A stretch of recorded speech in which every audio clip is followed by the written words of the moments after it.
Este hombre experimentó con sus hijas para probar su punto. Lo que buscaba era encontrar una respuesta definitiva a una pregunta que ha sido debatida por siglos. ¿Los genios nacen o se hacen? Eso sí, nadie pudo predecir los resultados de este polémico experimento. Hola historieros.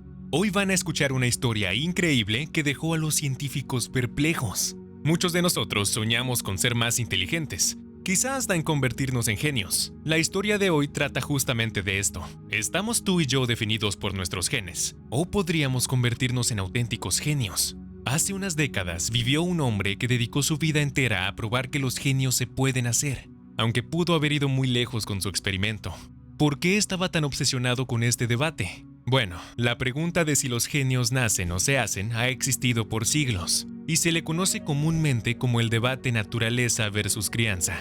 Algunas personas creen que nuestros padres nos heredan sus características a través de nuestros genes, los cuales ya contienen la información que define nuestra inteligencia, altura, apariencia y muchas otras características. Otros piensan lo contrario, creyendo que estamos mayormente definidos por nuestras experiencias a lo largo de la vida.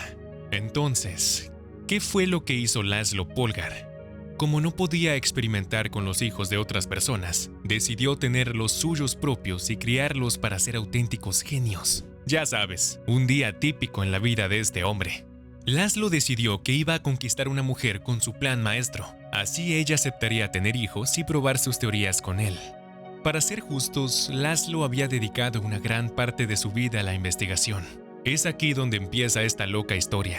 Era cerca de 1964 cuando un investigador de Hungría, con el nombre de Laszlo Polgar, presentó una teoría que defendía que los genios se criaban y no nacían así. Así que él mismo decidió dedicar su vida y la de sus hijos para realizar un experimento que finalmente probaría que los genios se podían hacer. No tuvo que esperar mucho tiempo antes de encontrar a Clara, una profesora ucraniana que se convenció con los planes de Laszlo y subió a bordo con su propuesta. Su primera hija nació en 1969. Le pusieron el nombre de Susan Polgar y su vida se convertiría en una de las historias más interesantes que hemos escuchado. Para poder medir sus resultados, Laszlo y Clara Polgar tenían que elegir un área y unas habilidades que podían ser medidas de forma objetiva. Decidieron entrenar a sus hijas para convertirse en maestras en el juego de ajedrez. Verás, el ajedrez es un juego verdaderamente complicado, que requiere de mucha habilidad para dominarlo. Se calcula que hay más de 10 a las 111 configuraciones posibles de una partida de ajedrez. Este sería el número real ya desarrollado. Para ponerlo en perspectiva, hay más posibles configuraciones de una partida de ajedrez que átomos en todo el universo observable. Ya tenían una actividad compleja. Además, el ajedrez tiene un sistema de ranqueo objetivo con el que medirían el desempeño de sus hijas. Y así empezó el experimento. A Susan se le introdujo en el ajedrez desde muy pequeña. A los 2 años ya estaba interactuando todos los días con el juego. A ella no le dieron más opción que dedicarle horas tras horas a este juego. La casa de los Polgar estaba atestada de ajedrez, con libros, artículos, revistas, imágenes, archivos, documentos, tableros, juguetes, etc.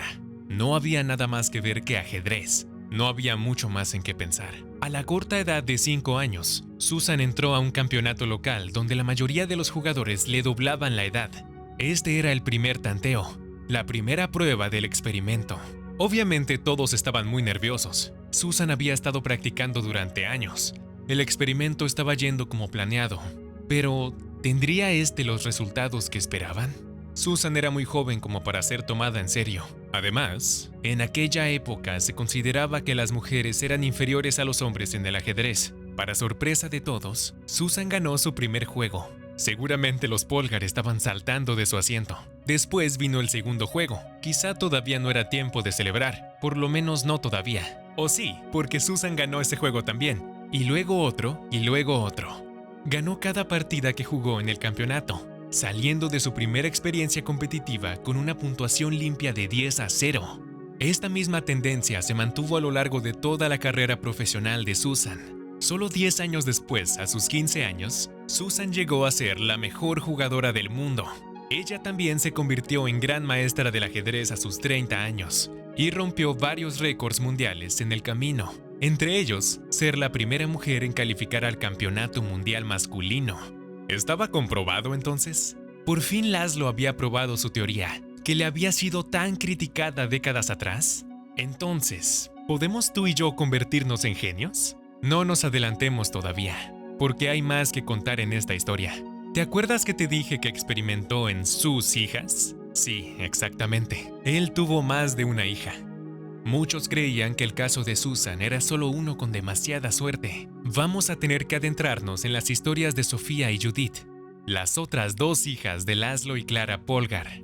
Su segunda hija, Sofía, vivió experiencias similares a las de su hermana Susan. Su padre le enseñó a jugar, pero también pudo practicar con su hermana, quien ya era una jugadora más experimentada. Sofía empezó a desarrollar su propia carrera de ajedrez. A los 14 años ganó un torneo en Roma, donde jugadores de alto nivel, incluso grandes maestros, estaban compitiendo. Su desempeño fue tan bueno que se categorizó entre los mejores 5 de la historia, y se le dio el nombre de El Saqueo de Roma. Sofía también llegó a ser rankeada como la 6ª mejor ajedrecista del mundo. Judith nació en un ambiente similar al de sus hermanas, y entrenó muy parecido a ellas, quizá menos por el hecho de que tenía a 2 jugadoras de clase mundial como hermanas. Ella estaba obsesionada con el juego de ajedrez, aunque no solo lo trataba como un juego. Igual que sus hermanas, mostró tener unas habilidades extraordinarias desde una temprana edad, batiendo a adversarios mucho mayores que ella. A los 12 años, se convirtió en la persona más joven en posicionarse entre los 100 jugadores mejor rankeados del mundo. A los 15 años, rompió el récord de la persona más joven en llegar al nivel de gran maestra del ajedrez, un récord que antes tenía el legendario jugador Bobby Fischer. Solo para que te hagas una idea de quién es Judith para el mundo del ajedrez, escucha algunos de sus logros. Fue la primera mujer en ganarle una partida al campeón mundial vigente. También le ganó a otras leyendas, como Bobby Fischer, Anatoly Karpov, Vladimir Kramnik y Vishwanathan Anand. Es la única mujer en haber pasado los 2.700 puntos en el ranking y es considerada la mejor jugadora de la historia. Rompió y mantiene muchos récords mundiales. Para muchísimas personas, Judith y sus hermanas Susan y Sofía pueden ser consideradas auténticas genio en el ajedrez. Sin problemas encajan en la definición de genio, alguien con un intelecto o creatividad excepcional. Entonces, ¿qué significaba esto para las teorías de Laszlo, el debate de naturaleza versus crianza y las ciencias del comportamiento? En la comunidad científica, el experimento de Laszlo es considerado uno de los más importantes para el conocimiento de cómo aprende el humano. En sus propias palabras, cualquier niño tiene la capacidad innata de convertirse en un genio en cualquier campo, mientras que su educación inicie antes de su 3er cumpleaños y se empiece a especializar a los 6 años. El debate continúa, pero existe ya un consenso general en que el comportamiento del humano es un resultado de ambas cosas, genética y crianza. ¡Felicidades, Laszlo! Probaste tu punto. Quizá todavía no encontramos la manera de cómo convertirnos en genios, pero ya tenemos una idea de cómo criarlos. ¿Y tú qué opinas? ¿Los genios nacen o se hacen? ¿Fue inmoral o antitético lo que hizo Laszlo Polgar? Así termina nuestra historia de hoy. Si eres como nosotros, nunca tienes suficiente de estas increíbles historias. Estamos seguros de que esta te encantará. Una planeadora se desmaya mientras es arrastrada 10 kilómetros en el aire por vientos nevados. Su cuerpo reaccionó extrañamente, dejando confundidos a los expertos. Haz clic aquí para verla ahora. Si te gusta lo que hacemos aquí, considera convertirte en un historiero suscribiéndote a este canal. Ahora sigue escribiendo la historia más interesante que hay, la historia de tu vida. Nos vemos en la próxima.